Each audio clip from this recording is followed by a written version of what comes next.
Quiz Bowl is a game in which various teams compete head-to-head on topics such as mathematics, social studies, current events, and history. Here we have Mr. Witz, the coach of the Quiz Bowl team and the AP Language and Composition and AP Literature and Composition teacher at Basic Scottsdale. Thank you, Mr. Witz, for being on Video Bite. Sure. And congratulations on the Quiz Bowl win a few weeks ago. Thank you. I have a few questions to ask about Quiz Bowl and you in general.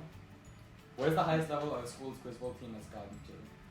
Well, we have won the state championship before, and we have qualified for national tournaments a few times.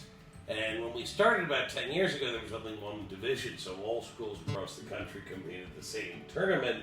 And we did make the playoffs in that format, so we must have finished in the top 100 of all the teams who qualified. Then a few years later, they actually created a small school division, and we finished in the top 10 in the nation in the small school division a few times. Cool. How many students on the team? So at any one time, there are only 4 buzzers on each side, so we can only have 4 players playing with a buzzer in an official game, but we are allowed to substitute at halftime or during a timeout. So we typically have a few more members than 4 on any level team, but only 4 can play at any actual given time.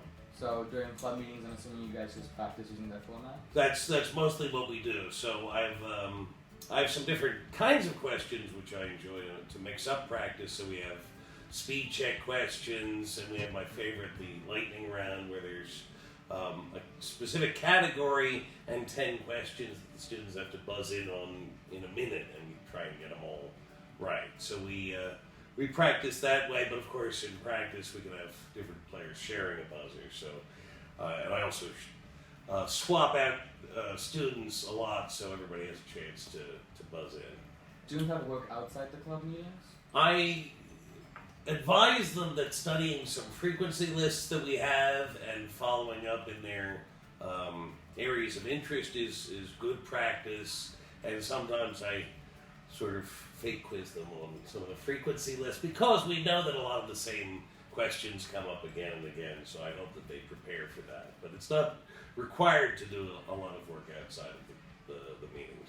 So other than these frequency lists, do you have any other tips for aspiring participants? Well, as you mentioned in the intro, there are a lot of different fields of study that questions are asked about. So I would just say to students who are interested, read up in your field, the fields that interest you, so you have some trivia knowledge there. Reading is always helpful in any field, but you know, if you like U.S. history and you can learn about you could study the list of presidents and the list of elections and things like that. That would be helpful. Keep up with current events because there are always current events questions, things like that. Okay. Now some questions about you as a person. What is one of the funniest moments in either Quiz Bowl or your teaching career? Well, I always think about the Quiz Bowl moment during a lightning round, like I was explaining. So the category was automobiles that had interesting names, and the clue was something like it was this Ford sedan was named after a zodiac symbol. And again, the students are buzzing quickly, but one of the students buzzed in and said it was the Ford Cancer, which I always laughed at because you wouldn't sell a lot of cars named the Cancer, probably. So yeah. If he thought about it, he'd probably come up with the Taurus. It was a fine car, but not the Cancer. What are the top 3 books you've read, either like in class or on your own? Every English teacher hates the question about the top books because we enjoy so many. But I do think about it. There are certain books that I teach time and again, and every time I teach them, I still enjoy reading because I reread them before I teach them.